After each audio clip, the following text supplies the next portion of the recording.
मुलांनी चांगलं काय केलं तर आपण पटकन त्यांचं कौतुक करतो, कारण कौतुक केल्याने मुलांचा आत्मविश्वास वाढतो. पण आपण कौतुक करता करता एक चुकी करतो की प्रत्येक वेळेस कौतुक हे कामाचं असावं, ते मुलांचं नाही. कसं असतं ना की जेव्हा मुलं एखादं काम चांगलं करतात तेव्हा आपण जर त्यांना असं सांगितलं की तू खूप मेहनत केलेली आहेस, तुझे प्रयत्न आम्ही पाहिलेले आहेत आणि त्या प्रयत्नांचं यश तुला मिळालेलं आहे.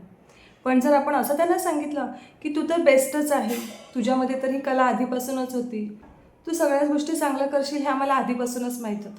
मग अशा वेळेस काय होतं माहीत आहे, मुलांमध्ये अति आत्मविश्वास निर्माण होतो आणि त्यांना असं वाटते की प्रत्येक वेळेस प्रत्येक कॉम्पिटिशनमध्ये आपण फर्स्टच आलं पाहिजे. आणि जेव्हा असं कधी होत नाही तेव्हा मुलं ती नैराश्यामध्ये जातात. त्यामुळे मुलांच्या एफर्टचं कौतुक करा.